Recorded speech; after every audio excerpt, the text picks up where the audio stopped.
বৈষম্য বিরোধী ছাত্র আন্দোলনের নাশকতা মামলায় গ্রেপ্তারের ভয়ে পালিয়ে বেড়াচ্ছেন ২ নং জিন্দারপুর ইউনিয়ন পরিষদের মেম্বার কালাম মণ্ডল। তার পালিয়ে থাকার কারণে বিভিন্ন সেবা থেকে বঞ্চিত হচ্ছেন এলাকার সাধারণ মানুষ।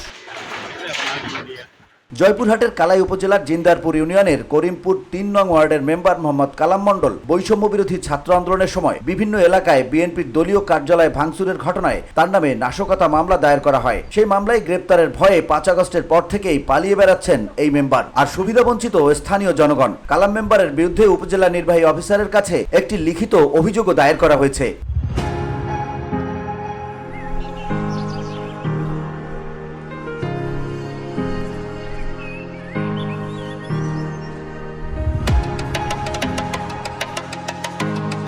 কালাম মণ্ডল ইউনিয়ন পরিষদে নিয়মিত উপস্থিত না থাকায় জন্ম নিবন্ধন, ওয়ারিশিয়ান সার্টিফিকেট সহ নানা সুবিধা থেকে বঞ্চিত হচ্ছে সাধারণ মানুষ।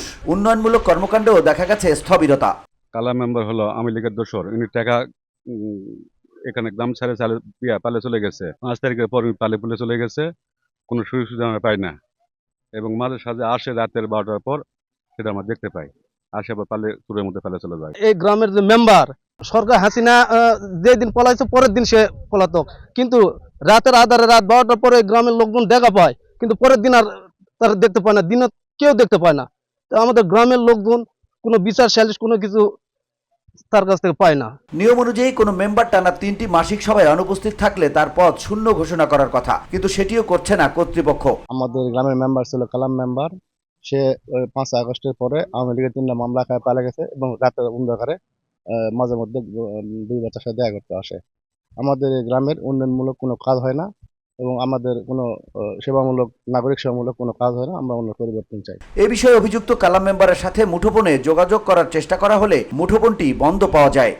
হ্যাঁ, যেহেতু থাকে না সেহেতু বঞ্চিত হচ্ছে। ওয়ার্সানের এই বিষয়ে মহিলা মেম্বার যে আসছে উনি সই করেন, তারপর চৌকিদারে আমরা গেলি, চৌকিদারের সাহায্য নেই যে এটা সঠিক আছে কিনা, এইভাবে আমরা। আচ্ছা, একজন চৌকিদার কি এ ব্যাপারে কি দেওয়ার ইখতিয়ার রাখে কিনা, বিবৃতি দেওয়ার ইখতিয়ার রাখে কিনা?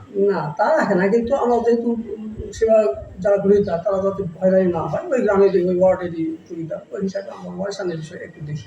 মেম্বার না থাকায় কিছু অসুবিধা হচ্ছে মানুষের, তবে দায়িত্ব দেওয়া হয়েছিল মহিলা মেম্বার ও চৌকিদারকে। ইউনিয়ন পরিষদ থেকে তার বিরুদ্ধে কোনো ব্যবস্থা নেওয়া হয়নি কেন, এই প্রশ্ন সাধারণ মানুষের। VOD Bangla news desk.